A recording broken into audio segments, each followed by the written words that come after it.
Hey everybody, it's Chris. I know it's been a minute, but I'm back in the saddle, and this is my look at episode 3 of the Netflix original, The Chilling Adventures of Sabrina. If this is your first time here, I take TV shows and movies based on books and compare and contrast them to the source material, so there might be spoilers ahead. Viewer beware. Oh, and don't forget to subscribe to the channel so you won't miss any of my future videos, and click the notification icon to join the notification squad, as it were, and be the first to know when something new drops. Okay, let's just do this. First up, we have Principal Possession. This was all new for the show, and I wholeheartedly approve. In the graphic novel, Satan isn't that active, so having him take more of an active role is fantastic. I also really dig that they are using Hawthorne for this as well, since it builds on his already creepy position in Sabrina's life. One of the themes in the show is how the patriarchy is attempting to control not only Sabrina's life, but the lives of all the female characters in the show, witch or mortal. By having Satan possess Hawthorne, we see two sexist authority figures in her life combined into one. It should also be noted that his name, Hawthorne, is linked to the judge who led the Salem witch trials in the real world. Coincidence? I think not. Next up, we have Greendale 451. This is an odd storyline that I feel like went nowhere. The way it plays in the show, it appears to be a we need to get Sabrina back in the room with Hawthorne as soon as possible kind of plot point, which is just a shame. Had there been some books of magic or something that were also soft purged, quote unquote, it would link in with the overall story and feel a bit more necessary. And it would deepen the mythos around Greendale and its history of witches, which would have been nice. Next up, we have Occult Lawyer. This was another welcome addition to the show.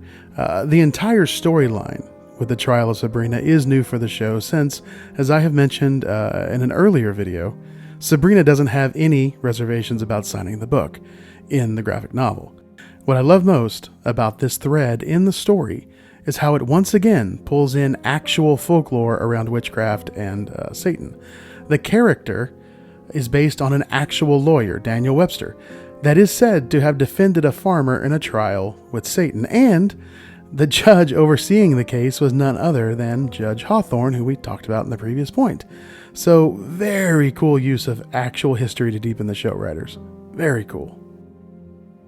Okay, next up, we're going to look at the amazing aging aunts. One of the things that you get in the graphic novel that they aren't really playing in the show as much is that witches don't look very nice. They use a glamour spell to make it look like they are normal people, when in reality they are twisted, gnarled monsters. There is a storyline in the comics where Sabrina and her aunts throw down, during which her aunts drop their glamours and you can see them for what they really are, and it isn't pleasant. I doubt they'll be doing much of that in the show, so using this episode and its premise to give you a glimpse behind the curtain, so to speak, was great. And having it be driven by Zelda, the most vain of the sisters, was perfect. Okay, next up we have Secrets in the Dark. I really loved the way they resolved the issue of Sabrina's dark baptism. The show wouldn't work too well without Sabrina continuing her relationship with her mortal friends, but of course, we also need to explore deeper into the mythos around the Church of Night and the whole world of the supernatural that exists in this universe. It was also a nice touch to add more color to Hilda's story. Having her excommunicated from the church, this opens up an entirely new avenue for her character and the show in general.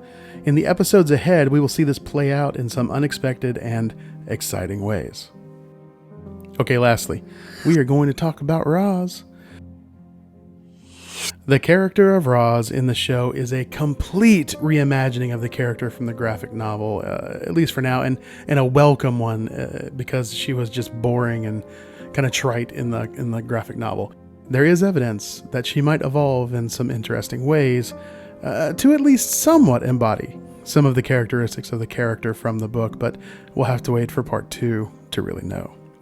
One of the changes they have made that I really dig is the storyline around her eyesight. As we see at the end of the episode, this may or may not be a normal disease. Of course, if you've seen the whole season, you know the answer to that, but for those who are following along, I don't want to spoil anything. The suggestion that her failing eyesight is connected to the supernatural is a great turn for the story and opens up a lot of interesting possibilities. Moving forward, it's just all very exciting. Okay, that's it for this one. It's a short one. I have been dealing with being pretty sick because I have small children and they bring disease home like plague rats. So I didn't have a lot of energy to do a more in-depth one, but really this episode didn't really warrant much more than this. The majority of it was completely new for the show and didn't have any corollaries in the book, so it was difficult to find things to kind of contrast and compare. So more of that in the next video. If you like this video, go ahead and give it a thumbs up. If you didn't like it, give it a thumbs down. It's a free internet. I won't hold it against you. That is it for me. If you have any questions, put them in the comments and I will get back to you. I will see you again soon, folks. Have a good one. Bye-bye.